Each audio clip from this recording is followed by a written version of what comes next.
Good evening, everyone, and good afternoon to some. I heard some are still in the afternoon somewhere in some parts of the world. Thank you so much for joining Webinar 4 today. It is my pleasure to be your moderator again. Thank you so much for not getting tired of me. And today is special. I'll begin with my name. As you already know, my name is Minyono Murirwa, and I am a graduate student at Yonsei University. I'm doing global health security. And as I said, today's session is very special, but again, very as interesting as the last ones. But today we're taking one step further. For people who attended Webinar 1, Webinar 2, Webinar 3, and those who haven't, I really hope you guys receive the YouTube link for the recorded session. You can still go there and learn. If you remember, we had our first webinar celebrating the latest global health professionals that graduated from University of Global Health Equity. Second, we learned about 5 biggest global health challenges. And the third webinar we had last week, we talked about career pathways in global health. Now today, because it's not enough to choose a career only, it is also important to position yourself in that career and effectively give whatever you really want to give within that space, which is why we're here not as participants but as upcoming global health professionals and aspiring global health leaders to contribute and to be change leaders, which is why today we're going to learn about personal branding, and we're going to hear from our very best presenter, Dr. Jean-Eric Niyitanga. As I always say, he's Mr. Genius, a medical doctor and a global health professional. I always say his professional background's related to what he did in the past, but allow me to introduce him to you today as of what he's doing at the moment. With a big focus and passion for global health, he is a health communication specialist, focusing on building impactful careers, which is what he's doing to a lot of people, you and me who are attending these webinars, to strengthen our careers and empower us in global health. Today, he's going to guide us through a practical strategy presentation on networking, personal branding, and positioning yourself in a way that brings positive impact in global health as a global health professional. So Dr. Jean-Eric, the floor is yours. Welcome, and we're ready to hear your presentation. Today we have 2 other panelists, but allow me to present them to you after Dr. Eric's presentation. Welcome, people who are still joining, you're really welcome, and let us now hear from Dr. Eric's presentation. Thank you.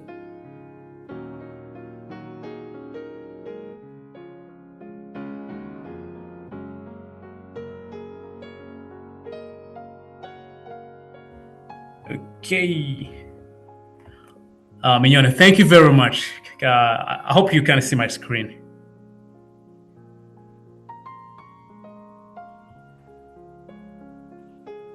Can I have a confirmation? Yes, Eric. Yes, we can definitely see your screen. Yeah. Well, today I'm really excited to talk about this interesting topic and very controversial. For the last 3 years, I've been teaching about personal branding. Whenever I did a career coaching program, I would talk about growing in a career. I would tell people, hey, you need to show up. People need to see you.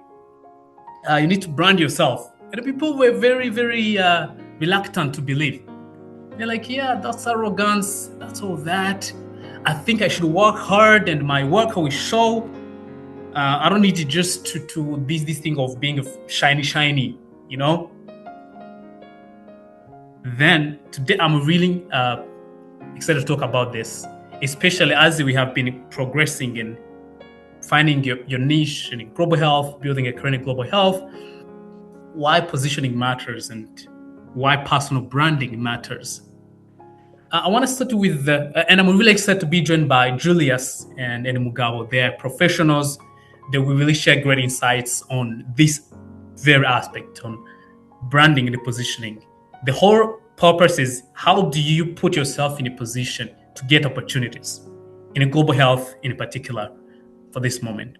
Though the principles we see can apply in even other fields. So we look at the strategies actually for attracting opportunities for yourself or your organization if you're running one. I want to present you this picture first.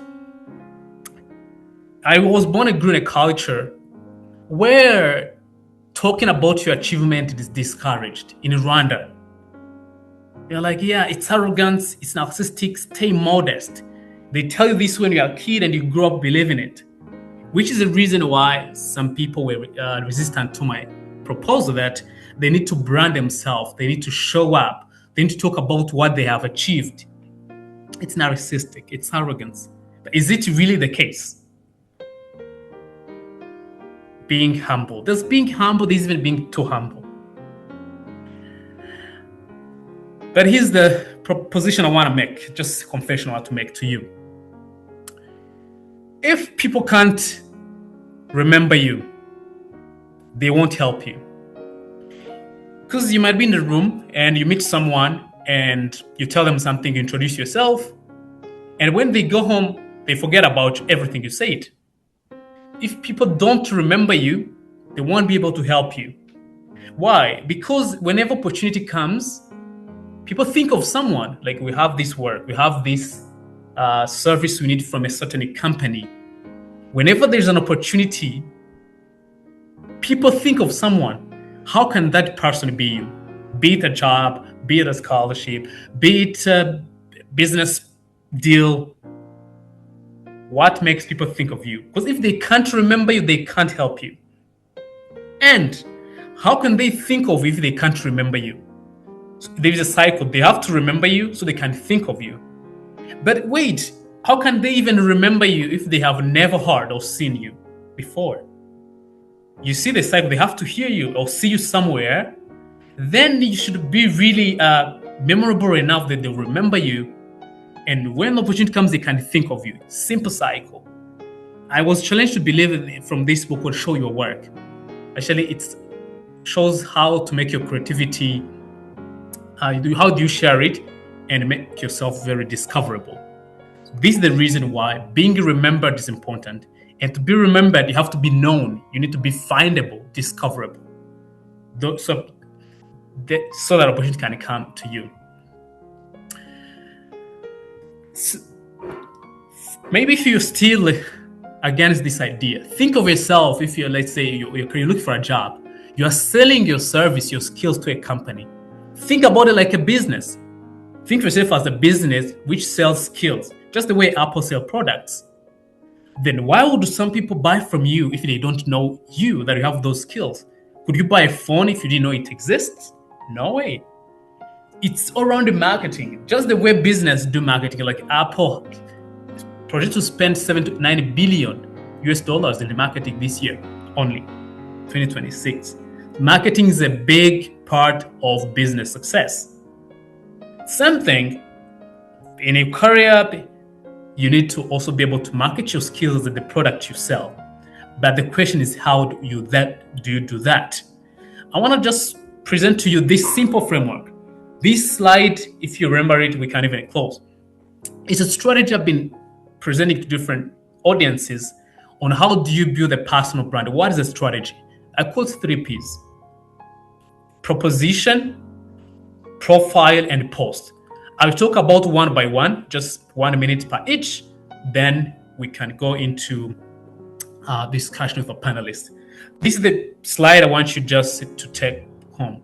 On the 3 items on the list of personal branding strategy. Starting with proposition. Is the proposition of value. So before you think about how do I build identity, how do I position myself, how do I network, how do I start using social media to create opportunities, the first step actually is to identify your value proposition. What are the skills you have that you can build your identity around? So people, when they think of your name, they know someone who can do this. I've been training on public speaking for a long time when I was at university. And really, most of the people who knew me, they knew public speaking about me because I was doing a lot of that. So, what are the skills you have? What experiences do you have? You really need to take time, take a pen, write these things down. Because these are the things you can help other people. Also, your value proposition is around the problems you can solve. The bigger the problem in scale, the problem which is neglected, like no one else is working on that problem, or the problem is solvable. There is a way to solve it. These are just actually the things which make a value proposition. If you want to solve my problem, show me that it's big, it is affecting me in a high magnitude, or it's a neglected problem no one is really solving, and you have the ability and skills to solve it. So in your personal branding, in positioning, step number one really is to be clear about your skills, your experiences, and the problems you solve. Because this is the only time you can now go on social media, as we're going to see in the next steps. But the first step is proposition. What is your value proposition on the marketplace? Because the market doesn't pay for time, it pays for value. What can you do for me? What problems can you solve for me? So, though people were like, these things about being shiny, you don't want to be flashy, be all over the place. Really, but the first step, what value are you bringing? When you are clear about that, you have really written it down. You go to second P, which is about profiling. So profiling, you might just think about it as a social media, like in the time of social media, putting a LinkedIn. But I want to broaden this profile. Think about your profile as your personal introduction. After knowing your value proposition, when you're trying to position yourself, be on online, being in networking events, the next step is how do you introduce yourself? Seriously, your opportunities start by mastering the art of introducing yourself. Many people don't know how to introduce themselves. They just go and say their name. And one of the mistakes I've seen people make is when they say their name, they say it too fast that people can't even catch it. I don't know if you have seen that. People just, you meet someone, introduce, hey, my name is Eric. You speak too fast that they don't even catch it. Or you say it. The best way to do that actually is when you say my name is, it's recommended you pause a little bit, then you say your name. My name is Jean-Eric Nietang. And pause, like let the name sink in. And if you have a business, it's easy to say like you're in an event, you're starting up to introduce yourself. My name is this, I help, our organization works on this and that to achieve these results. Simple formula on introduction. Your name, who you help, and what you help them achieve. If you don't have it you don't know any other way to introduce in a meeting, you run in a person, an elevator, or an event, just your name, the kind of people you help, and what you help them. Also, profiling, I really, really urge you to fix your LinkedIn. These are before people can interview you, before they meet you, they search the internet, who are you? So if your LinkedIn doesn't say anything, they won't remember you, they won't see. So fix your LinkedIn. I think after, in the next email, I will send you the checklist of what a good LinkedIn should look like. I don't want to go into details. We don't have so much time for that. It's not the topic, but LinkedIn. Even your CV serves as a profile. So LinkedIn is like your digital CV. Why actually your CV you send for job is profile. So step 2 is profiling. How do you introduce yourself? If people go on the internet, what do they find about you? Make sure it's consistent throughout all the social media you use. Delete all the posts which you don't want to associate yourself with. When? Profiles.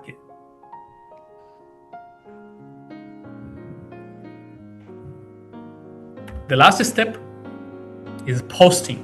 The P, there are 3 P's: proposition, profile, and post. So this goes around content. We are in a time where people who create content are shaping cultures. In your industry, the more you create content, be it posts you create, be it videos, you can position yourself as an authority that people will look for you. So in this whole positioning, posting is important. There has been this idea that you have to reach out to people to ask them opportunities and all that. But how can you actually reverse the equation and make people reach out to you? It's only by standing as an authority. If you're in a field, if you're a researcher, when people think about maybe a research in palliative care, which I'm working on, am I one of the maybe top 10 people that someone can think of in Rwanda? But if I want to do that, the more content I create about insights, creating really insights. Many people create posts and it's empty. It's not about self-promotion. It's about sharing insights, lessons you learned, reflection from your work, thoughtful texts and trends, the things that are to make people think like, this guy's knowledgeable in this field. So posting is very, very important to position yourself as an authority, and you should do it consistently. It's not about posting 10 posts every day, but consistent, periodically, but consistently. Over time, people see you, the social media does, and you position yourself as an authority in your field. Then people start looking for you. They remember you. When an opportunity comes, they think of you. I want to close with this one. Probably, you do all this positioning for yourself, but maybe you don't get the results you want. I want to argue the last really important thing in getting opportunities, it's being able to ask. It's very uncomfortable. Bible says, ask, you will be given. But when you don't ask, you have already made the answer clear, it's no. When I finished UGHE, Masters of Global Health, I was thinking, what do I do? How do I find a job? I had to practice what I preach on asking. And I sent cold emails. This is it's just a screenshot of one of the emails I sent. This was actually Gates Foundation. I was asking them if they can help. Disclaimer. This email I sent like 15 of these kind of different people that I knew, I've met. I was able to ask, can you help me? Well, this one was not responded to. I didn't get a response. But there are other like 4 emails where I got a response. I got appointments with them. So there are some positions I got actually. I worked at the Ministry of Health before because I sent an email asking if I can work on a project they had before I moved. So send that email. Whenever someone asks me, they're struggling with opportunities, I say, consider sending a cold email. So the more you create content, engage with the people in your field online, you connect DMs. Yeah, honestly, sometimes you need to really reach out inbox. Be comfortable, just be courageous. Ask exactly what you want. Don't be manipulative. I told them that I'm graduating. I'm looking for opportunities. I'm going to connect with professionals in the field who can help me grow, learn, and contribute. Ask what I wanted. Asking is very, very key. So I hope these ideas help you give an overview when you think about how do I position myself, especially leveraging social media, even in an event, by outlining your value proposition, profiling, put together how you introduce yourself, both online and offline, and creating content over time to become the authority in your field. So, as we saw, you can choose any career path in all these ones we saw, and you can work on any of these problems. But how do you become authority in one of them? It's your challenge I'm leaving with you tonight. How do you become the authority? How do you position yourself as authority so people look for you? Thank you very much. Wow. Thank you so much, Dr. Eric. That was very informative and very practical. Like, seriously, we always talk about grabbing opportunities, grab any opportunity. But at this point, I think Dr. Eric just made it clear that we can also attract opportunities to ourselves. There is a way to position ourselves to the, how do you call it? We become magnets, and the opportunities become the metals and come towards us. Yes, thank you so much. You've seen a lot of engagement in the chat box. I'm enjoying this, guys. Keep bringing those brilliant ideas. Dr. Crystal just dropped a chat. She said, how will people remember humility if you don't even talk about what you have done out of humility and humanity? Just a thought. Yes, and great reflection, Crystal. Actually, all is done for humanity, hence should be known to pave a way of doing more. Thank you so much. Ask and it shall be given. Thank you, Dr. Crystal. Now, thank you, Eric. Thank you for taking us into these 3 practical tools, proposition, profile, and visibility, all that help us create our own opportunities, remain visible, and impactful as well. So let us now go to the panel discussion. Let us have our today's panelists, and we're going to hear real life experiences, as you're all used to this. Today we are joined by Mr. Julius Mugabo. He's a brand strategist and founder of Interact Rwanda. And if anyone here is an active social media user, you might have came into contact with this name, Julius Mugabo, either on X or LinkedIn. I personally follow him a lot on both of those platforms.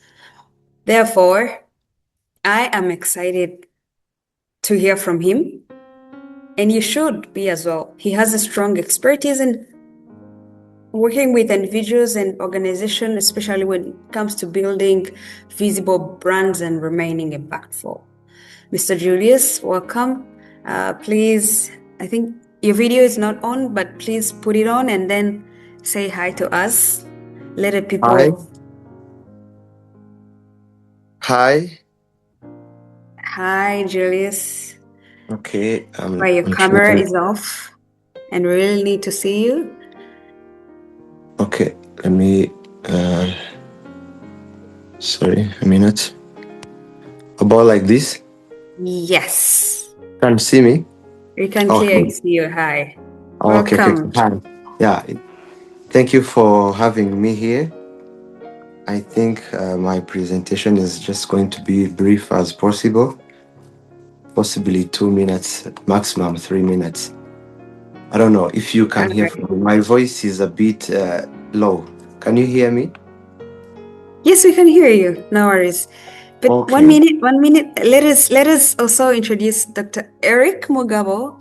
He's a medical doctor and a public health expert, very experienced in translating knowledge and practice into meaningful impacts when it comes to health sector.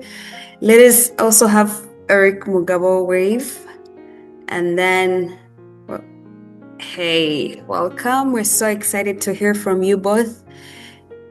Mr. Julius, please, you're welcome. Let us hear from you, from your presentation, and then we dive into one question that I'm going to ask you, and then we hear from the audience as well. Okay. Personally, I prefer if I would make this more of a testimony than a kind of presentation. Sure. In 2023, I used to host events, and the events used to have like almost 500 people. Then from there, I would give out what I think I should share. Possibly one event would take a bit like 3,000 USD. Then later after, we are working on it in another way. But later after, I said maybe I have a lot to share, but now it is costing me a lot of preparations and whatever, all those kind of details. Then I was like, what if I try a new way I can just express myself? So it's there when I started to use social media platforms actively, learning more about how to use them.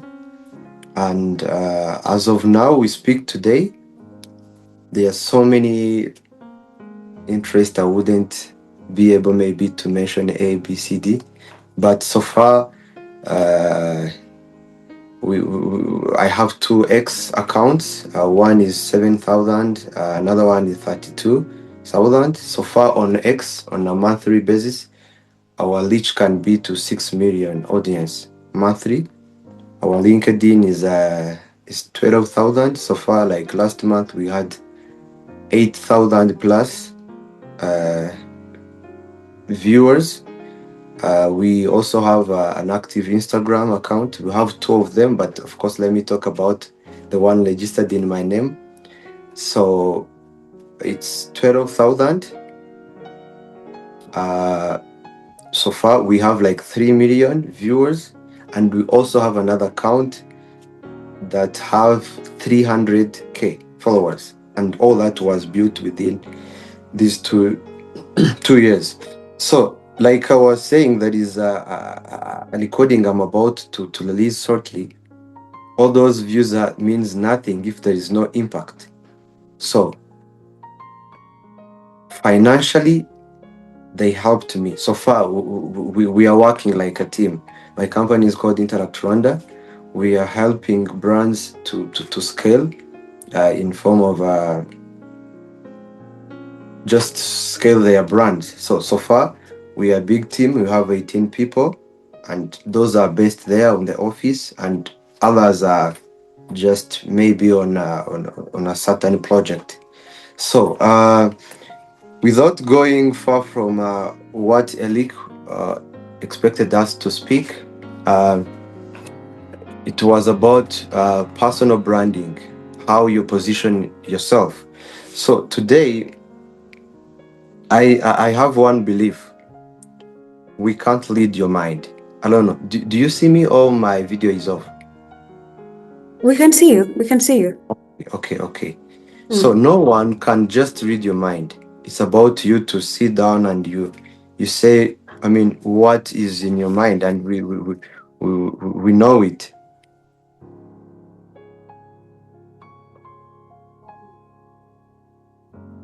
Hello? Yes, Julius. Oh, sorry. You were quiet. Yeah. I thought maybe my video is off. So, No, not really. But yeah, So you can try to wrap up, and then we already have a lot of incoming questions. Let's wrap up, and yeah. Okay, so let me say it in this way. Why do you need personal branding? Number 1, opportunities, they don't flow. They follow visibility. We know that. 2, people trust recognizable expertise. If you know something, speak it, we recognize you. So digital presence speaks before you do anything. So thank you so much. So to me, personal branding is equivalent to how people understand you, they value you before they meet you. Thank you so much. Thank you so much, Julius. Dear audience, if you forget everything that was spoken in this webinar, just remember that Julius quoted that opportunities follow visibility, which means visibility attracts opportunity. If you expect opportunities, be visible, all right? Thank you so much, Julius, for sharing your experience. And then let us now hear from Dr. Mpunga, but please keep checking in the chat box. We also have very interesting testimony from Dr. Christelle that she typed. Please keep interacting, and then let's hear from Dr. Eric Mugabo. Thank you so much for joining us today, and please, can you also talk about how you define your unique proposition? How did you shape yourself in your career currently, and how did you talk about how you build a strong professional identity where you are and how it shaped your career opportunities. Yes, thank you so much, Mignon, for this great opportunity. I'll start with a little introduction about me somehow. My name's, you see, I am Eric Mugabo, and I'm a trained medical doctor, also with extensive training in public health and digital health. So it is a great pleasure of mine to be in this webinar as we discuss how we can position ourselves better once it comes to global health perspective. Actually, global health is global. It is something very big. So for you to find yourself in, you need to find where do you fit perfectly, because you can't swallow an elephant at once. So you can't swallow the whole global health. So talking specifically to me, I started engaging into public health and global health very long years ago. I commonly define that my experience in this sector has been more than 7 years, interacting with public health professionals, global professionals, designing and implementing several impactful projects in different areas. But the things that helped me to have this good position as a public health expert and digital health expert, well, mainly 4 things that I'm going to be discussing with you this evening. The first one is to know yourself better. What am I good at more than this and this? Because you are here, you may be doing maybe in university, I've done nursing, medicine, other public health related courses. And then you are here thinking, how can I find myself? How can I best position myself in global health? So the first thing you need to do is to define your needs and say, okay, though I have done nursing, maybe I'm better into nutrition, I'm better into these related things, and then decide this is my needs that I'm going to take forward from now. So it's better to do it earlier so that you build it from scratch and for a long time. So experience matters. If you have been doing something for 10 years, you are more and more aware to do that than someone who started it yesterday. And then it is always better to start it. So I'm the founder for Oasis Health, and I have had that idea since 2016. But we launched it in 2020 when COVID came. So I thank God for bringing COVID, because I was just from school, going home, sleeping, doing nothing with internet. Then I decided, I have had a very good spring idea. Why can't I take it to try? So with that, if I've started in 2016, the organization will be having experience of 10 years, but now we have only 6 years, but we are still doing good. And after defining your niche, so you have to stay authentic, professional, and then be consistent in your content. Take an example. If you have your Twitter account, your LinkedIn account, today you post about football, tomorrow you post about films, the next day you talk about HIV, the next day you talk about a trending digital product. So you are confusing us as the audience. We don't know how we can treat you. Your content is not adding up. So the profile will be having a lot of different contents that are not adding up. And then if someone is looking for a specific professional in that field, will not be able to detect you as the top ranking professional in that field. The other thing that helped me a lot was referencing and quoting most credible resources. So you may have good thoughts, you may have perspective on several things, but once a message, a tweet, or a post is accompanied by evidence, numbers, scientific literatures, WHO reports, and other credible organizational reports, so people that you are beyond just a usual people. You are someone who reads. You are someone who understands things from a global perspective. You are someone who consider how the evidence from different people, different, like a big population of people, how is the evidence can be implemented into different realities of life. So you have to be always backed by evidence so that everyone who reads your content will see that this is something that is credible and tangible. The last but not the least is to celebrate your achievements. So you have completed internship at Uweya Health Initiatives. You keep the certificate in your bag or your computer, now it is electronic.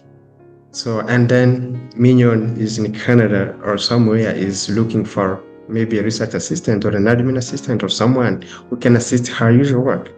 But she doesn't know where to find someone who has been engaged into some public health or global health related activities. So, but if you have posted your achievements on LinkedIn while searching, while Googling some people who are into that field, we can easily support you. So celebrating your achievement, sharing your achievement with other people will put you on spotlight. And then if someone is looking for someone good in that field, will definitely come to see you. So with all of that, for the last 6 to 7 years, I've been combining all of them to build the career that I'm having now. Thank you. Thank you so much, Dr. Eric. Celebrating achievements.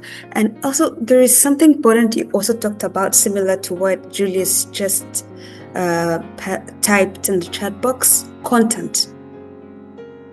Dr. Eric talked about he has been always posting like relevant and, concerning posts, really, some data related to maybe specific challenges or career path that you're taking. Everything is connected. And then Julius just texted that visibility is built through consistent value sharing. For him, as he said, he has already built a big audience on his platforms because he shares content that educates, shares experience, shows insight and opinions, and then highlights his journey through sharing on his platforms. Now, let us take 3 minutes. Let us do this way. I'm going to ask one serious practical question on behalf of the audience to the three of you. We begin with Dr. Eric Niyitanga. We have Julius, and then we have Dr. Eric Mugabo. All right.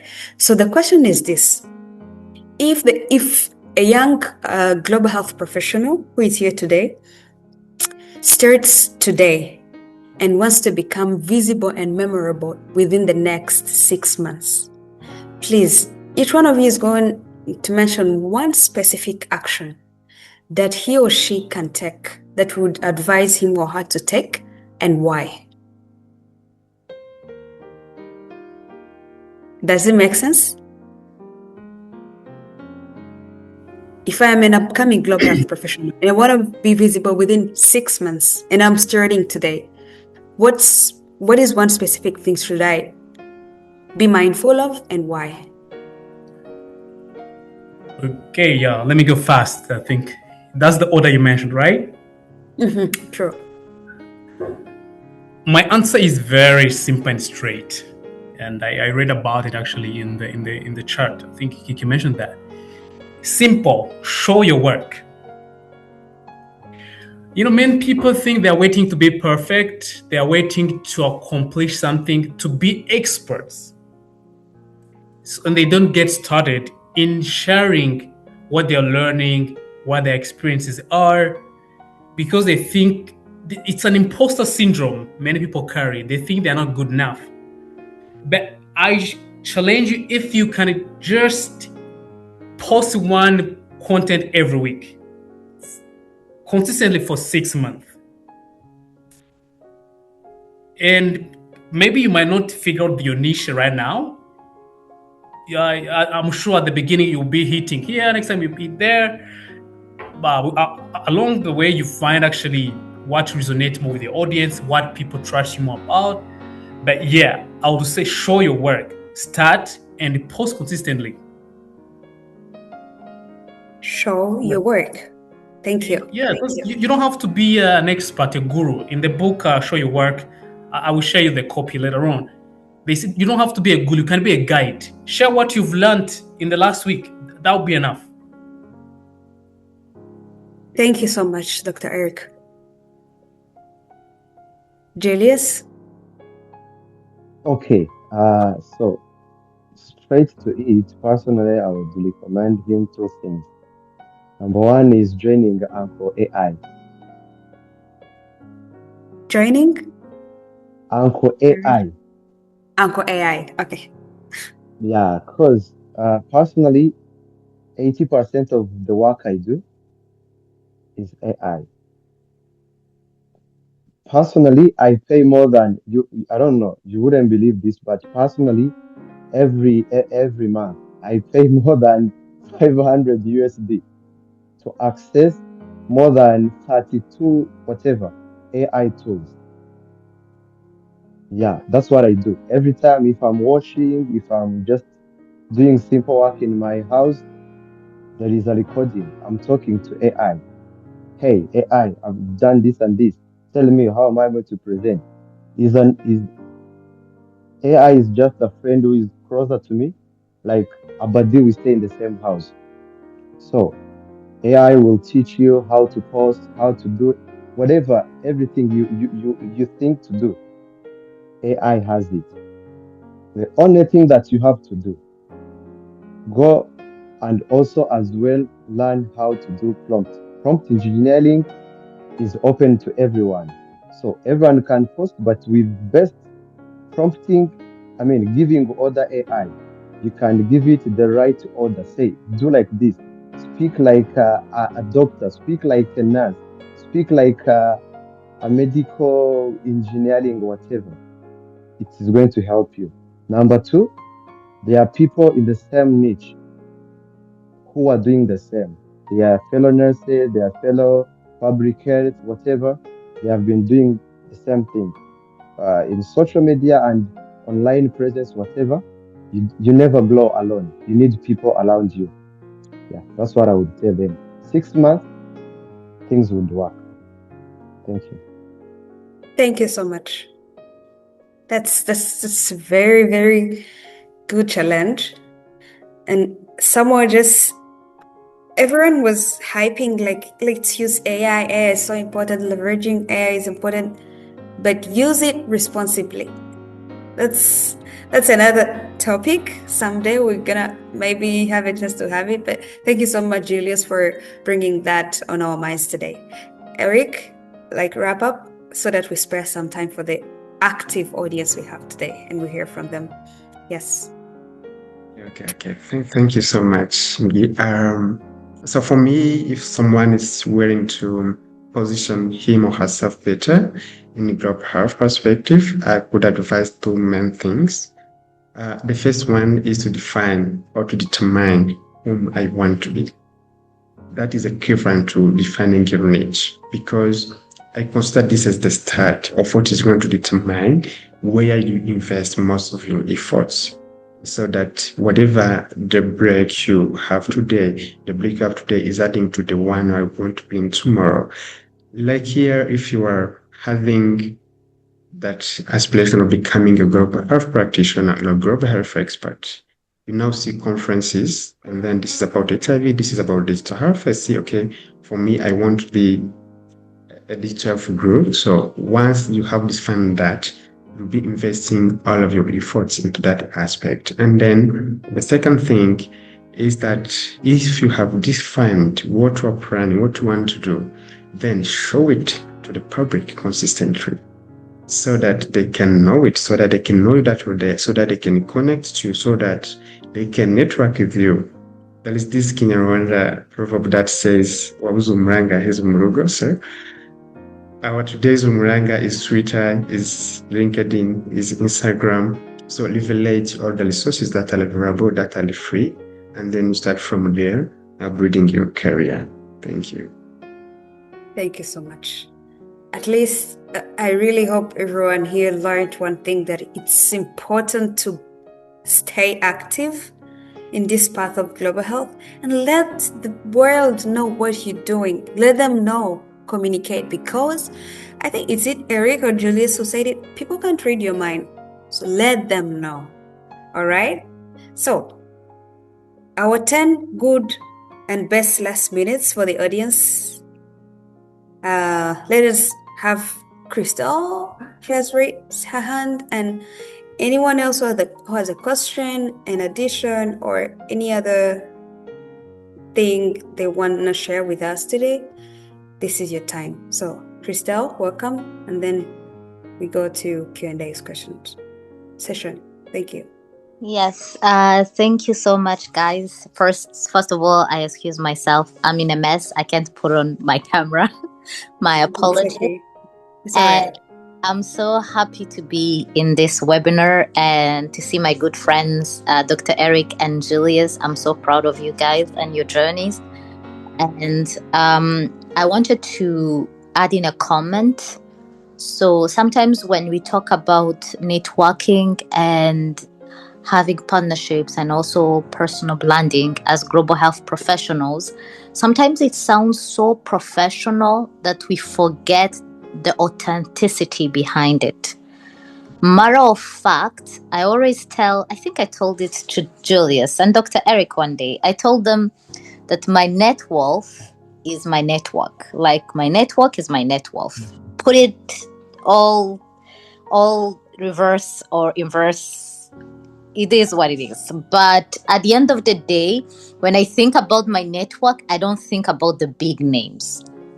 I think about my closest friends in the global health community. And also telling your closest friends what you're working on is very, very important, because they are going to be your biggest advocate, and they are also going to help you as you brand yourself. Let me give a quick testimony. I've always told Dr. Eric that I will never publish an article, that I will never be involved in academia in any sort of way, because I'm a health tech innovator. The work that I do is close to what Julius does, not close to research and data analysis. But one day, when I was seated in the cafeteria at UGHE, one of my closest colleagues and my closest friends back at that time when we were studying came to me and was like, "Oh, I was just having a conversation with Elizabeth Bradley." I think Dr. Eric knows Elizabeth Bradley and Dr. Abebe. And they want to do a research on medical education with UGHE students. So they would like volunteers to co-author those publications with. I'm like, excuse me? Who, me? I'm like, okay, I'm learning research, but I don't know if I can do that. Her name is Creel. She was a nerd in our class, and she was very good at networking and branding herself. So basically, she did it on our behalf, me and my other friend, but we were friends. And she knew that we had that spark to actually be part of great research and impactful research, but we didn't know where to begin. And she kind of became the bridge. And guess what? I have 2 of the biggest publications of my life. And my imposter syndrome is gone. So you guys, if you have other research that you want me to be part of, please call me, give me a quick call. But what I wanted to tell you is that when we talk about networking and branding, we sometimes forget that our closest friends actually do the best work for personal branding for us. So you have to share what you do with your friends as well and with your colleagues, because some people are shy and they don't know how to present themselves openly in conferences or in meetings, and your friend can actually help you. If you are close with Dr. Eric, he's very good at public speaking. You see him, just tell him, "Dr. Eric, this is what I do, so please go and say it for me." But you have to also open up with your friends and your colleagues. Thank you. Thank you so much, Crystal. Yeah, that's right. And she also mentioned another important thing in the chat. It's not about the achievements and results and the publications and the big achievements and the words. It's also about small little journeys that you take. People follow journeys.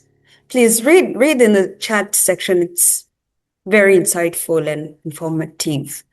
Do we have any other person who has a question or want to share an experience? The floor is yours.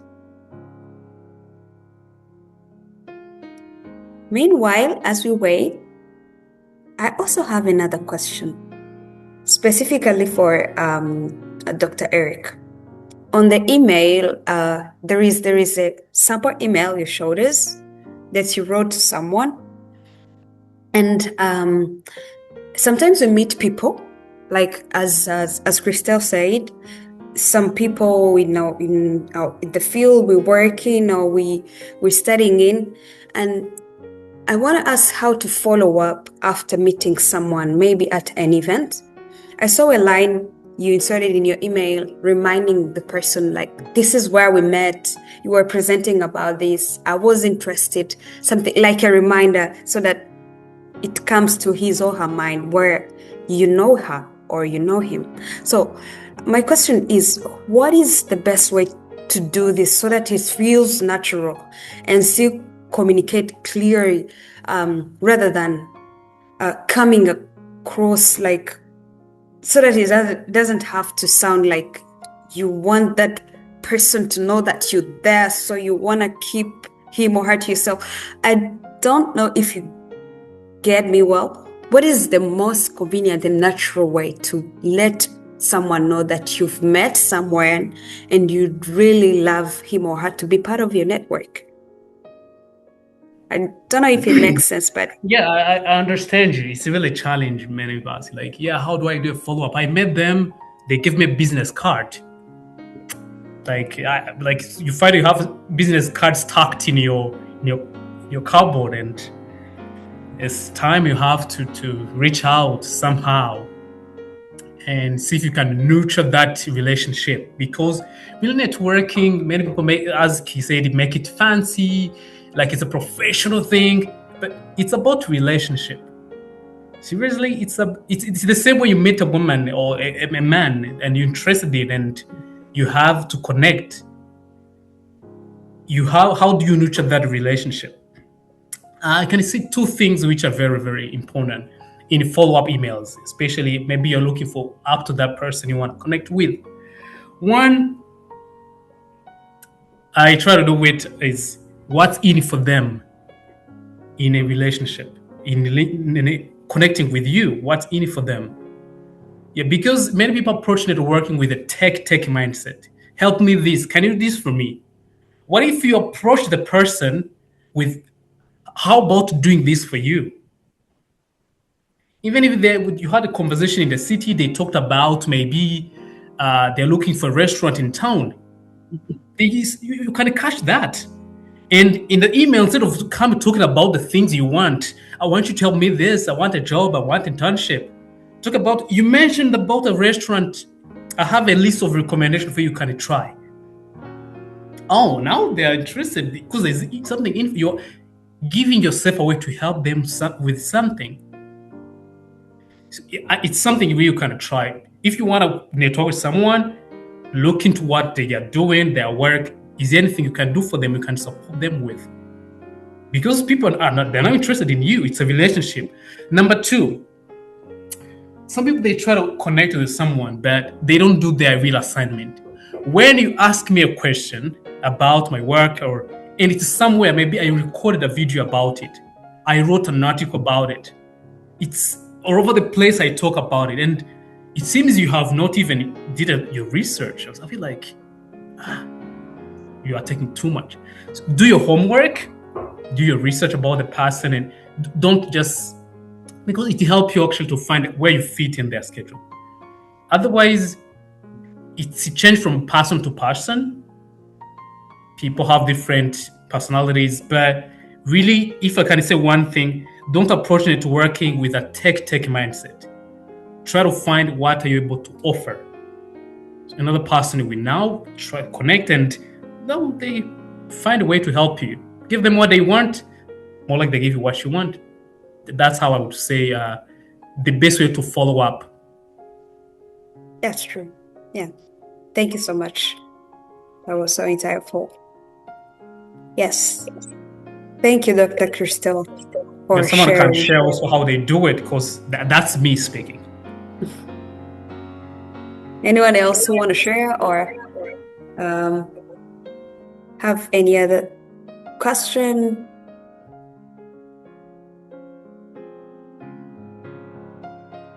So I have a little bit something to share. It's not much, guys. Don't be excited. So I wanted to talk about imposter syndrome. Sometimes it comes about a lot, especially for people who are humble. I never thought that imposter syndrome is actually related to humility until it happened to me. So I sometimes see people not believing in themselves, especially when they're in a room full of powerful and big people. So I just wanted to tell people who sometimes feel imposter syndrome that it's because you are willing to learn, and deep down you are not arrogant, or you're not feeling like you have everything figured out. So you still have room to learn, but don't let that stop you either way. If it becomes too much, give yourself rest and grace to actually go back and remember everything that you have achieved. But don't feel like that should stop you. It actually says more about your character to feel humble, that you still can learn. Even big people feel imposter syndrome when they're in a room with bigger people, if that exists for big people. Yeah, thank you. Thank you so much, Crystal. Yes, Dr. Eric Mugabo, as we wrap up, because we are already past it, finishing time, so you're welcome. Yes, thank you so much. I'll be just very brief. Talking about how we maintain connections, how we maintain network with some people, some big guys I've met in conferences or events. We commonly get business cards from them, but sometimes you can even lose it. Sometimes you can email them, they don't also email back. So for the last 2 years, I've been trying something different, where I go for more social networking than just business cards. So instead of asking a business cards, I'm now asking LinkedIn accounts or Twitter accounts. So from there, immediately I'm connected to them. I'm in their cycle. I'll be following up their post, what is mostly interesting them. They much more info this or this, and then as well connected, as well commenting and reacting on their posts and the contents. You stay connected, you just build a network from there, because it is much easier to keep getting connected to someone via LinkedIn, via Twitter, than via the email. Thank you. Thank you so much, Dr. Eric. Thank you so much, everyone. And I am pretty sure that everyone gained from this discussion. Especially, I really hope everyone learned that how visibility matters. If we're really building careers in global health, we really need to intentionally make ourselves visible. And Dr. Eric reminded us that personal branding is not about self-promotion.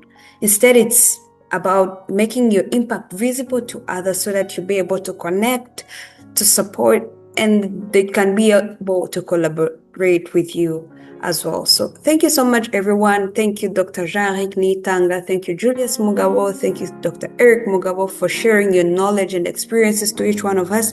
That was so impactful, and really hope it's going to be fruitful as we build our careers in global health. So this is a goodbye to everyone who has joined us today, and see you all next Tuesday, like this time, as we had our 5th webinar. Eric, do you want to share what we're going to be talking about so that people remain excited for that?